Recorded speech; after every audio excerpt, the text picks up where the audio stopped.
bu ngeen bëggee dal am ci réew mi da ngeen di dajeek sénégalais yi nga xam ne sonn nañu damm nañu tàyyi nañu. da ngeen di toog ak ñoom ndaxte loolu moo tax ñu fal leen. da ngeen di toog ak ñoom ndaxte loolu moo tax ñu nommé leen. da ngeen di toog ak ñoom ndaxte loolu moo tax ñu leen di fay. da ngeen di toog ak ñoom ndaxte li ñu leen di fay fi ngeen dëkk oto bi ngeen di dawal askan wi moo koy fay weer ak weer. kon ñu ngi lancé un appel à tous les ministres moo xam ministre de l'éducation nationale moo xam ministre de l'urbanisme ñu ngi toj suñuy kër di sàcc suñu suuf di luubal suñu suuf. ñu ngi interpeller tous les autres ministères moo xam ministère du travail licenciement yi bëri na arriéré de salaire yi bëri na ñu ngi leen di interpeller askan wi ngeen fi nekkal am déet. bu ngeen xamulee ne askan wi ngeen fi nekkal ñun waa Doyna ñun ñii collectif bokk ci Doyna dinañ leen fàttali ne askan wi ngeen fi nekkal ndaxte nag arriéré de salaire ñu war ñu fay. suñu payoor dinañu jaral lu nekk ngeen dàq ñu arbitrairement abusivement dinañu jaral lu nekk ngeen nangu suñu forage dinañu jaral ñu nekk ngeen bëgg a aakimoo suñu suuf dinañu jaral suñu bakkan waaw suñu suuf suñu bakkan la ñu wax suñu payoor suñu bakkan la ñu wax suñu forage suñu bakkan la ñu wax ngeen bëgg ñu xañ suñu place di ñu déguerpir suñu bakkan lañ ci teg ngeen war ñu recruter wu leen suñu bakkan lañ ci teg wala ngeen di def recrutement tappale politicien seen jarbaat politicien ngeen di jël suñu bakkan lañ ci teg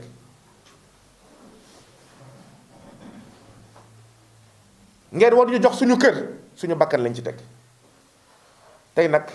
ginnaaw li ma wax nii li ñu fi indi mooy xamal leen ne suba samedi bu 13h jotee ñun ñëpp nañu daje place de l'Obélisque dañuy def rassemblement suivi de marche suba samedi juróom-ñetti fan ci weeru mai ñun waa Doyna ñu ngi woo suñu ay membres ñu ngi woo collectif yi nga xam ne bokkuñu Doyna te am naxar te bëgg ko jooy fenn te mënuñu ko jooy sénégalais yi nga xam ne xam nañ naxaru waa Doyna xam nañ naxaru sénégalais ñu ngi leen di invité suba samedi 1h 13h bu jotee ci place de l'Obélisque rassemblement suivi de marche la waaw dañuy taxaw ci place de l'Obélisque waaw wax lu ñuy wax ginnaaw loolu ñu dox bu fekkee koor gi méttiwul torop ñu dox ndaxte njóobeen yeeg njaayeen yeeg tukkuleer yeeg séeréer yi moom waaw xam naa ne suba moom dina xaw a doy waar bu ko doole ji mayee rek ñu jógee Obélisque dem RTS ndax loolu la ñu bind ci lettre d'information bi ñu déposé ci table préfet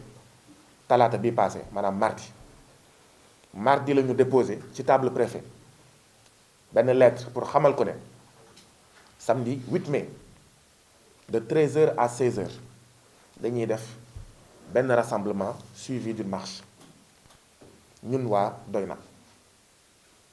donc mardi lañ ko déposé démb ci guddi en début de soirée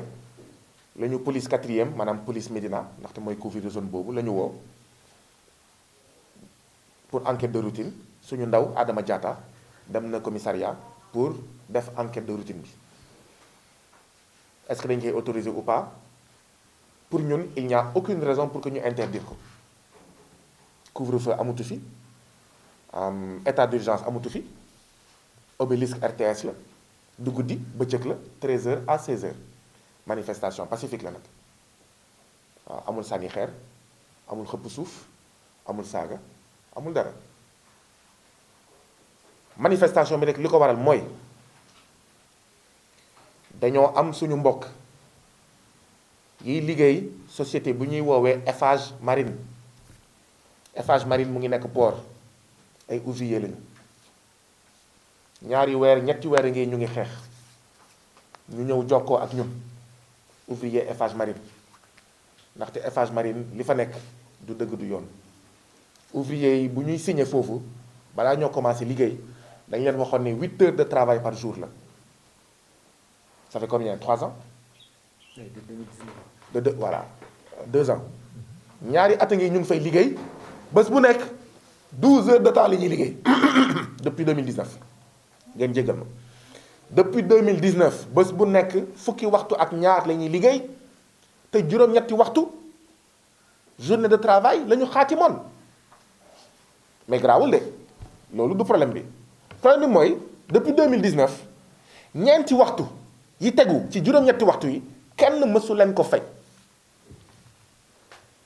léegi nag waa Eiffage Marine français yooyu nekk ci bopp Eiffage Marine ñoom ñooñu moom wala waaw seen ginaar moo ñu nen ministre du travail am na Sénégal wala amul Sénégal président de la république nu mu mënee seetaan li juróom-ñetti waxtu la ñu signé par jour fukki waxtu ak ñaar la ñuy liggéey kenn mësu leen fay waxuma 4 heures de temps mais même 4 minutes d'heure supplémentaire waa Eiffage Marine loolu la ñuy xeex depuis ay mois. ñu naan déet weer bii bu ñu leen fayee ci misaal 10 000 weer bii di ñëw ñu fay leen 11 000 weer bii di ñëw ñu fay leen 9 000 weer bii di ñëw ñu fay leen 8 000 maanaam salaire bi daal taxawul. waaw xëy na français yi bu ñu kontaanee ñu ne fay nañu 7 000 ci misaal laa wax weer bii di ñëw ñu fay la 6 500 maanaam salaire bi taxawul. liggéeykatu Eiffage Marine ne déedéet lii da ngeen ñi déedéet du lii la ñu signante salaire bi day taxaw. et cetera ñuy xeex di xeex weeru koor nag liggéey Eiffage Marine dafa métti weeru koor ndaxte doo xam ni ngay wooree amul pause amul dara même pour dog sax jafe na même pour dog ñaari at yi ñu jàpp nag ne mais tubaab yooyu français yooyu waaw bu dee fullaluñu suñuy diine ñun fullal nañ suñu diine bu fekkee dañoo bëgg a liggéeyloo ñoo xam ne du ñu jullit wala du ñu leneen nañu dem ci beneen réew moo tax ñuy interpellé waat ministre du travail ak président de la république tubaab yooyu ce sont des racistes ce sont des colonialistes ni ñuy toppatoowee seen xaj biir entreprise bi moo gën ni ñuy toppatoowee liggéeykat yi ku sëkkat ñu dàq la ñu nekk ci biir xeex boobu ñu may leen 4 semaines pour ñu régler affaire bi préfet jàpp si keneen ak keneen jàpp si ñu naan déet bu ñu nee suba la 1er mai ñu dàq un des principaux dirigeants des travailleurs de Eiffage Marine muy André Mendy ñu dàq ko am na nag lu ñuy lay xaw ma faute grave ak faute lourde ak waaye coow li dañoo jënd syndicalistes yi kenn waxatul dara liggéeykat yi taxawal seen collectif ne comme yéen syndicalistes yi yëngatuwu leen ñun dinañ yëngatu parce que lii mënul continuer comme dañ leen tuuf ngeen di lekk te kuy lekk du wax ñun liggéeykat yi jël nañ suñu taxawal collectif moom mu bokk ci njiit yi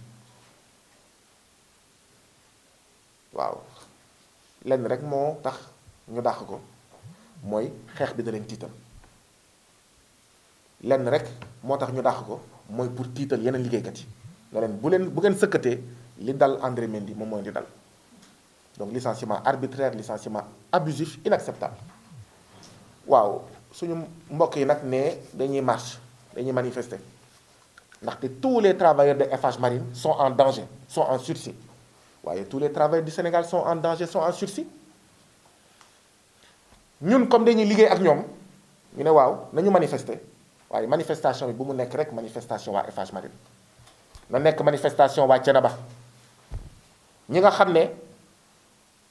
am na problème sàccum suuf bu ñu moytuwulee ñi nga xam ne am na problème saytuwin seen carrière bi nekk Thiénaba waaye tamit manifestation bi na nekk manifestation waa Jaxaay ñi nga xam ne dañoo tojoon seen kër Pikine ak Guédiawaye depuis 2005 16 ans état amal leen kër état mënu leen delloo seen kër état tabax ay kër mu des 386 familles waaw mu am xawma ay jarbaatu waa APR ay mbokk waa APR ñëw dugg ci kër yooyu ubbi dëkk ban réew nga mës a dégg ubbi dëkk yow jëndoo kër tabaxoo kër amoo kër moomoo kër ngay ubbi dëkk autorités yi toog di seetaan muy préfet muy gouverneur muy ministre muy gouvernement muy président de la république 11 ans 386 familles ñu ne manifestation boobu tamit ñoom pour ñoom la du nekk rek manifestation waa Eiffage ñu ne dina nekk tamit manifestation waa cité mixta yi nga xam ne dañ leen ñëw mooy ñi doon liggéey ci wetu cité mixta ci wetu lycée bi raxaskatu loxo restauratrice jaaykatu pièces détachées mécanicien menuisier di créer ay emploi di fay ay payoor ñu ñëw rek bëgg leen fi jëlee ndax lan waaw dafa mel ni xaw ma supermarché exclusive xaw ma hypermarché exclusive moom la ñu bëgg a jox foofu waaw ñun daal Sénégal yi tekkiwuñu dara ñun à la limite bañu ñu magasin de grande surface yi ñëw Sénégal waaye bëgguñu seen teewaay fii mel ni golo bay baa bu dundee bëgguñu seen teewaay fii mel ni rongañu baadoola moo nar a siim ñoom seen cere ñu ne tamit manifestation bi dina nekk manifestation waa centre commercial Liberté 6 extension manifestation waa marché Baraka ñi nga xam ne ñoom itam ñu ngi leen di noot bëgg a jël seen place bëgg leen jaay doole waaw bëgg a jël ay xawma ay ñoo xam ne dañuy ñëw nangu seen place mais tabax ay place yu bees ba pare nar ko def naka su dul noonu manifestation bi itam dina nekk manifestation waa enseignant yi nekk ci liste d'attente CREM enseignant yoo xam ne bu ñu toogee seetaan 5000 recrutements yi ñuy wax waa APR ak waa Benno Bokk Yaakaar dinañ ko jël yëpp jox ko seen doom seen jabaat bàyyi leen manifestation bi tamit dina nekk manifestation tous les membres fondateurs tous les anciens membres de Doyna dina nekk manifestation ñii di xeex pour moomeelu seen forage dellu si seen loxo dina nekk manifestation waa travailleuru ABS ca place de l'Obélisque bu ñu ko suñu doolee mayee ndaxte batterie yi wax dëgg yàlla commencé na jeex ñu dox diggante place de l'Obélisque dem RTS ñu ngi interpellé nag kilifa yi ne leen nag gisuñu ban raison ngeen mën a wax pour interdire manifestation bi mu ñu leen am raison duñu ay terroristes duñu ay forces occultes ay citoyens sénégalais lañu dañoo am lu ñu naqari foo laal mu métti waaw nangu suñu suuf toj suñu kër amal ñu payoor dàq ñu naka sa dul noonu nangu suñu forage ak ñoom seen et cetera donc lii moo ñu indi fii tey et ñu leen di jox kon rendez-vous suba à 13h ndaxte mbooleem collectif bi bokk Doyna suba dina jël parole